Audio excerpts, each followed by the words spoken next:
Hey guys, what's going on? This is Travis P11. Today we're bringing you something really cool. We're going to do just a basic disassembly, field strip, and cleaning of this Kimber Solo Carry DC 9mm pocket pistol, concealed carry pistol, and so on. This pistol has been loaned to me from the owner of SS Pawn. It's from his private collection. His name is Stan. I want you guys to give him a call. Stan can take care of all of your firearms needs. And again, if you're passing through central Nebraska, you happen to be on I-80, take the Lexington exit and you'll find Stan right there at the pawn shop.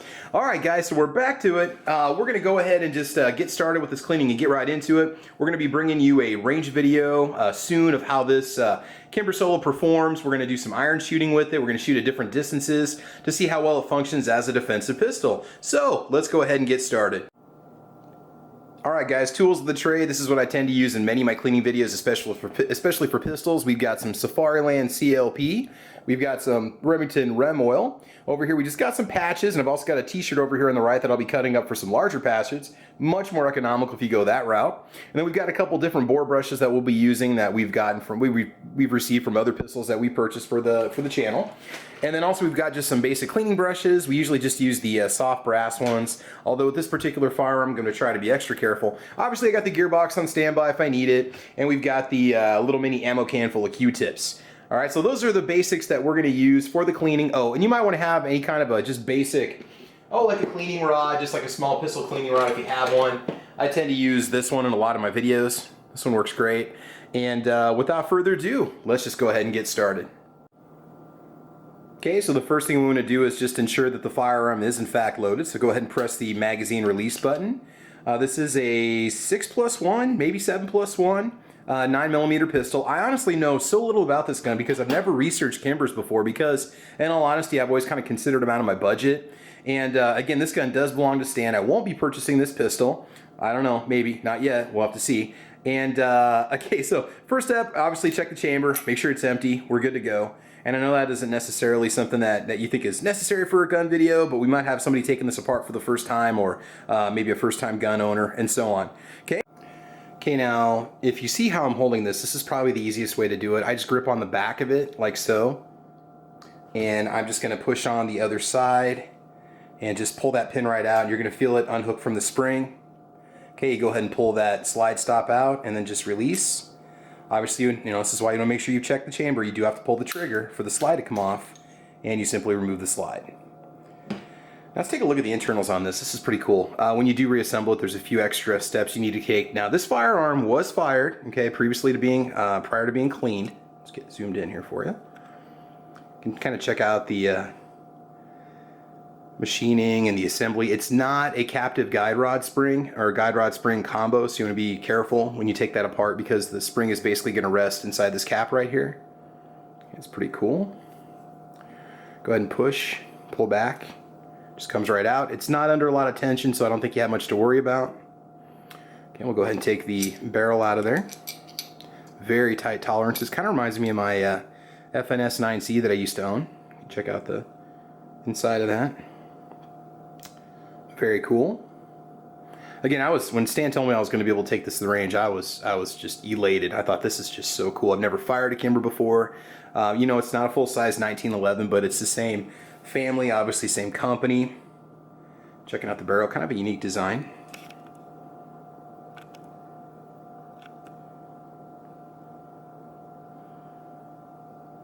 It's pretty cool. All right, and then we've got your lower, obviously. Very simple internals, man. You don't have a lot compared to a lot of the striker fire guns that I own. There's a lot less going on down here than what you typically see. Got your safety back here. It's awesome. Love the grips on this thing. That was one thing I noticed about it, is I can comfortably hold it even with my pinky below with the magazine. In with this kind of angle of grip, it really buries itself in your palm, and you do feel like you can get a good purchase on the firearm. Okay, let's go ahead and move on to the next step. We'll go ahead and clean this lower. But I thought of one more thing. Okay, so anyway, I was talking about that little spring. There's this little tiny spring right here. When you get this spring kind of wraps itself around the lower receiver, or your lower, whatever you want to call it, okay? Kind of wraps around on the inside right there. And you could practice with this a little bit. You can take your slide stop and just put it in.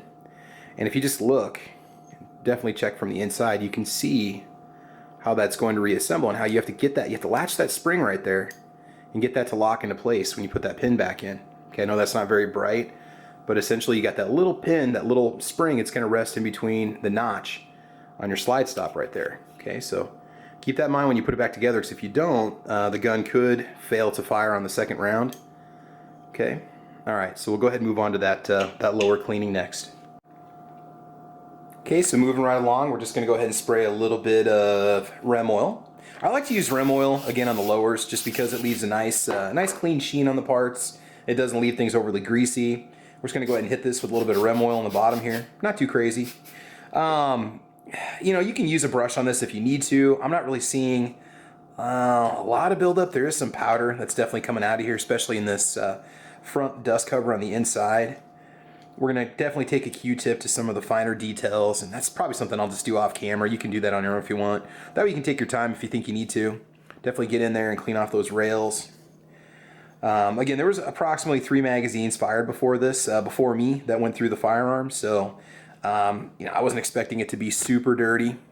Just go ahead and give it a general wipeout. Okay, now something else I like to do, let's go ahead and grab another patch here. I used to call it patch, it's more or less just a chunk of a t-shirt. Guys, when you wear out your undershirts, these make awesome cleaning cloths. You can cut like 150 of them from one t-shirt, especially if you're a 2XL like me. If you're a bigger size, man, you can probably get who knows how many. All right, so go ahead and just take that and put that on the inside of your handle, your grip. Okay, clean around the inside. You'd be surprised the stuff that comes out of there. There could be some grease in there. There could be some powder residue you've never caught before. Now, I've been accused of being too meticulous with my my cleaning of my pistols and my videos. I don't know, you know, to me, I just like to make sure I got a nice clean gun, so if I ever need to call upon it, I know it's going to work for a long time. I know it's not going to be all fouled up from carbon and so on. Okay, that's not bad. A little bit of buildup there inside, so we'll go ahead and I'm going to do this off camera. I'm just going to go ahead and do a little bit of Q-tip detailing, just put some rem oil on a Q-tip and kind of wipe out the inside a little bit. And then we're going to come back and clean off the guide rod, spring combo, as well as the barrel. So just hang in there. Okay, so we got that cleaned out nice and neat. It did dirty up a few Q-tips. We got that all taken care of. Next thing you want to do is go ahead and grab a little bit of CLP. We're going to do it, I'm trying to get this as my little tagline. We're going to go ahead and marinate the barrel a little bit with some CLP and let it soak in there and break up the inside of it. So go ahead and spray that down the barrel.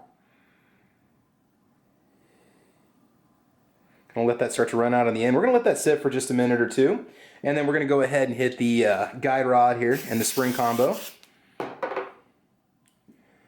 with just a little bit of rem oil and wipe it off. You are gonna get some obviously some burnt carbon on here. You're gonna get some burnt powder, residue, and so on. Okay, we can't take the spring off. So I'm very careful with this thing. I'm being very cautious because, for one, it's not my pistol. And number two, I don't want to mess anything up. So again, one of the deals with me getting these firearms from Stan's private collection is that I take them home, I clean them, I can show you guys how to do that. So, you know, you get a little bit of information on what to do. Slide stop. Before you purchase the firearm and have to bring it home and clean it yourself. And then I go out and shoot the firearms. Okay, I do shoot them. If there's any problems, you see it on camera. I try to be honest as much as I can. I mean, every time there's a problem, sometimes I don't always catch it on camera, but I always report at the end of the video. But generally, you'll see, you know, malfunctions that I have with my firearms. Bring the gun home, clean it, take it back to Stan, and we're good to go. Outside the barrel, I've been using a little bit of CLP on the outside too. I mean, you can use rem oil, but I really like to, this really does a great job getting any of those deposits and just crud off there in general. Okay, we're going to take a clean patch this time and just go and wipe off the outside. There you go. Rem oil, CLP, if you guys are hearing me, I could use a case of your product. I use way too much, just so you know. Probably should be wearing gloves, but yeah. All right, we'll go ahead and clean out the barrel with just a soft copper or brass bristle brush. Just go through it. This will break up the stuff that's inside the barrel. Now you can let that barrel sit for 5 or 10 minutes if you want to, and that'll really soak in the CLP. And you're gonna find the more often you clean your guns, you start to get kind of a nice protective just layer on the firearm. Makes it a piece of cake to clean it the next time that you go out. So I'm gonna get around there, definitely get that feed ramp cleaned off. Okay, now we're just gonna go ahead and take this patch that we used before and just go ahead and run that through the barrel. Now I'll tell you, when you break it up with that brush, there's not a whole lot that comes out on it. Get that all taken care of. Okay, now I'm gonna go ahead and just check the barrel. If I see no deposits, no crud, nothing in there that's going to cause any issues, we will go ahead and call it good. You also may want to take a Q-tip and get in where this lug is down here, just kind of wipe that out. Sometimes you can get a buildup in there too. See what I'm saying? And you might not even realize it. Just any place where there's an open spot where when this thing is firing, you know, obviously you're going to have your smoke and your burn powder and all that fun stuff that's going to show up. Okay, now for the slide, on the outside I'm just going to use rem oil. On the inside I'm going to go ahead and put a little bit of CLP on a patch here. I don't want to go too heavy. I don't want this thing greasy. You don't want to start to get that oil in all these nooks and crannies and crevices, and before you know it, you got a gun that, you know, gets all that powder and dust and dirt and debris, you know, on the grease, and then before you know it, you're starting to have some misfiring or misfeeds and failure to eject and all that fun stuff. So it's a little dirty. It's a little dirty. This is a striker firearm. It's a slightly different mechanism than what I'm used to. So if I'm off on any of the terminology on this, feel free to correct me, because Kimbers are like a whole new world for me. And I know some guys are critical of them, some guys love them, some guys don't love them or hate them. Me, I'm just happy to take one out and shoot one. I have no opinion either way. You know, I'm always looking for another really good carry gun, although I absolutely love my PT-111 Millennium G2. Imagine that, mentioning a Taurus in a Kimber video. As well as my Car CT9. That's been a great pistol for me too. I love how thin it is. I like how I can get a really good purchase on it. But I'll tell you, these aggressive grips on here, man, well, not aggressive, these scaled grips that we have on here, they do fit your hands really, really well. So I don't think I'm going to have really any trouble holding on to this. I've had problems in the past with compact pistols with trying to keep my hands on them. I had a Taurus, I don't know, was it 738, that little pocket 38 that they make. I really had some trouble keeping my hands on that, so I got rid of it shortly after I bought it, just because it gave me issues with just grip in general. And I kept popping out the magazine too, no matter what I did. Rem oil. And again, we're just going to give this a nice little protective coat. And you know, after, it's getting a good cleaning right now, but after I bring it back from the range, it's definitely going to get a nice cleaning, nice scrub down again. You can take the cleaning brushes if you want to kind of this area right here where your firing pin is. And definitely make sure you get in both of these holes here where you've got your firing pin mechanism sitting. They get really dirty. That sometimes you want to use a little CLP on the inside of there, get that all wiped out. There we go. Again, any place that you got your little nooks or cuts and so on. When I get the inside, then I usually take a Q-tip to the inside of the tracks or rails, okay, and just run a rem oil Q-tip down there. You might be surprised how much is hiding in that gun, especially if you haven't cleaned it for a while. All right there, kind of get the insides here on the opposite sides of the striker. Put just a little dab over the striker spring itself, okay. And again, we'll have to, I just cocked it, you just have to release the striker. We'll get that here in just a second. And yeah, looks like we're doing really, really well. About ready to go back to the range here. If the weather's nice, on Thursday I'll be heading back out to the range. I'm getting kind of tired of shooting videos out in 20, 18, 25 degree temperatures. I do a lot of that, and it does make it kind of hard to concentrate. So, all right, that looks pretty good. Okay, we're gonna go ahead and just release the striker here. We're gonna get that done. And then I think we're going to go ahead and begin our reassembly. This is super easy. That's what I like about small guns. They're easy to take apart. They're quick to clean.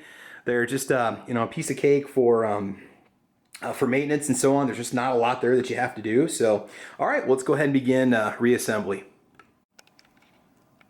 Okay, so if you find yourself with this like cockback striker, all you have to do is just press this little button off to the right, and it'll release itself, and you're basically good to go.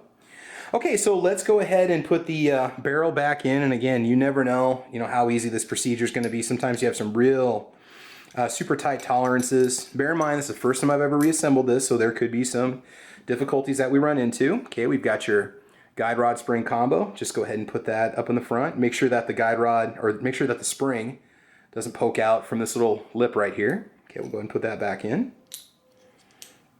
And you want to make sure you get that guide rod spring seated properly.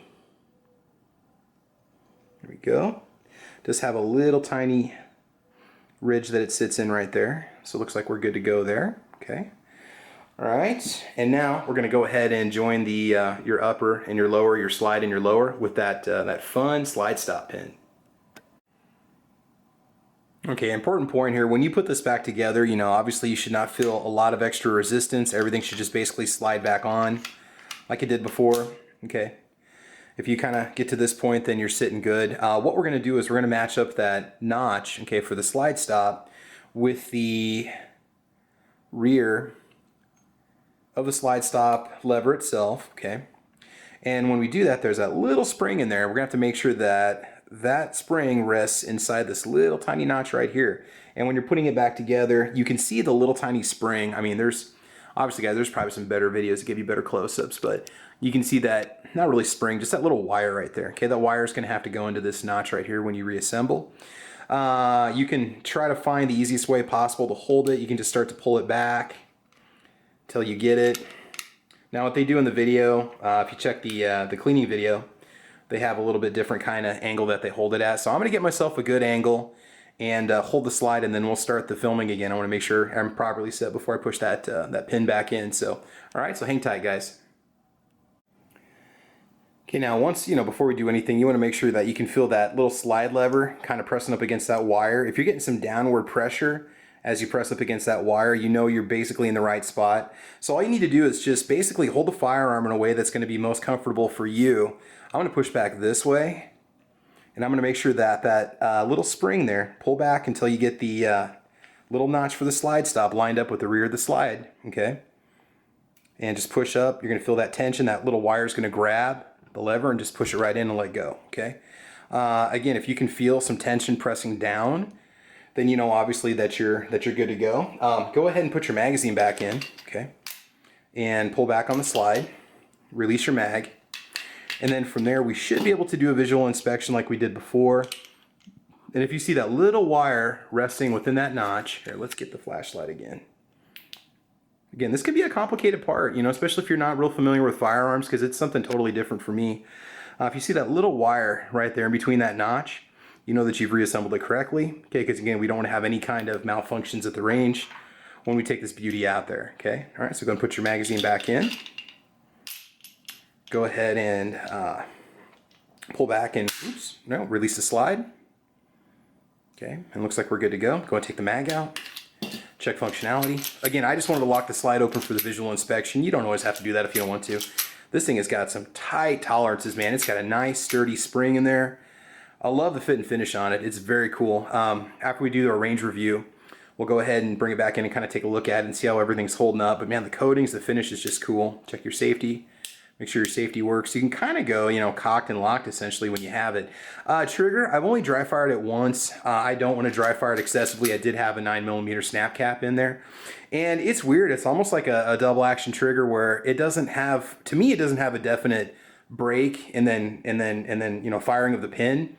It doesn't necessarily stop to me and then fire. Maybe you notice that it does when you're operating the firearm, the pistol. So, you know, we've started putting some rounds through it. I think I'll adjust the trigger. Doesn't bother me at all. I mean, don't get me wrong. If you gave me one of these, I'd be more than happy to take it off your hands. That's not a problem. Okay, so again, that's the Kimber Solo Carry DC. I don't know if that stands for deep cover. I mean, I haven't done any research on the gun. It does have a lot of, you know, melted and rounded edges, relatively snag free.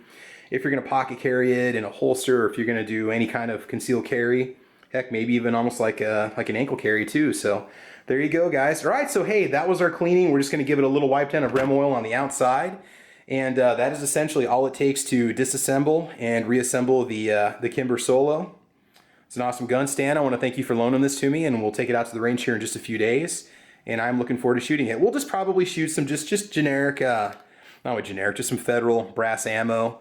Might even get a box of concealed carry if I can, just to see how it runs through it. Otherwise, you know, just your standard range ammo will be good, 115 grain. If you have any experiences with this pistol, please comment below in this video and let me know. I'm just kind of curious if you know of any inherent issues with the gun or any kind of grain load that it prefers to shoot.